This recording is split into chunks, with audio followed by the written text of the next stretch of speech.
Hi everyone, Sheldon here, just on another video tutorial.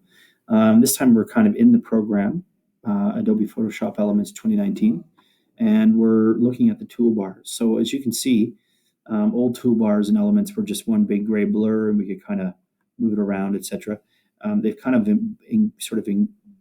I guess, boxed tools for various purposes. So inside this box is actually all the selection tools. We're not going to go through each one right now. We're going to go through one by one. But the idea is that selection tools are found in this box, and so on and so forth. There's tools, each have functions, but they're grouped for similar functions. So we'll go through all the toolbar boxes here.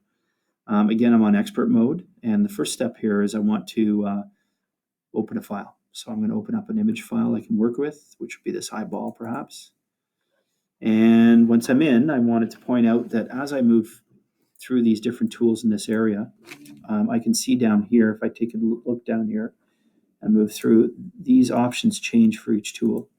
That means this is an option menu, and it's basically per tool, the options change. So I can make changes to the settings on the tool before I use it, etc., such as normal, fixed ratio, fixed size. I can do anti-aliasing. I can choose what kind of selection I'm making here, which is basically subtract, add, new selection, or intersect. And I can choose the tool, rectangle or elliptical. So you have to decide what you're selecting in order to know which tool you're selecting. So for the eyeball, I'm basically looking at the eyeball here, thinking, okay, I can select rectangular, but I'm looking at a circle, so I'd probably be better off with that. Just so you know, too, the little arrow up in the top denotes that there's more tools underneath. So when I click on the magic wand tool, for instance, I get a whole bunch of other tools underneath it. The one currently selected is magic wand, but I have 4 other tools I can use. And with each of those tools, the options change, as you can see.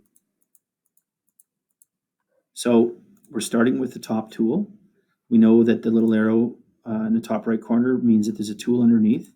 And when I click on elliptical, I see that there's also, I click on the marquee tool, the elliptical marquee tool, I see that there's also a rectangular marquee tool. So for the purposes of just this picture, we'll go into the elliptical in a second tutorial. I just want to use the rectangle marquee tool and simply come up and use my left mouse to click and drag all the way down to highlight the entire picture. And once that's done, I can come up here and look at basically my move tool, which is a shortcut is V, and highlight that and select it. You can see that my stuff has changed. My options have changed again. And when I actually click on the picture and I move it around, my background behind it appears. My background is set to that color, but you can probably see transparent behind yours or white or any number of colors. But as I move it around, I can kind of move it around this way. Now, when I put it off the center, you can see these little edges appear, these little boxes, as you can see. So when I actually click on that, I can resize that image. So I can grab that box. This is an angle box. If I was to resize it this way, I would squish the picture. And if I was to resize it this way, I would do the same thing horizontally. So in order to keep the picture's scale and integrity, I would grab the corner only and resize it that way. Okay, to make it big or small. And again, be careful. If I'm not moving on a diagonal, I can still squish it together either way, horizontally or vertically. So in this case, I'm going to grab the handle and move it down.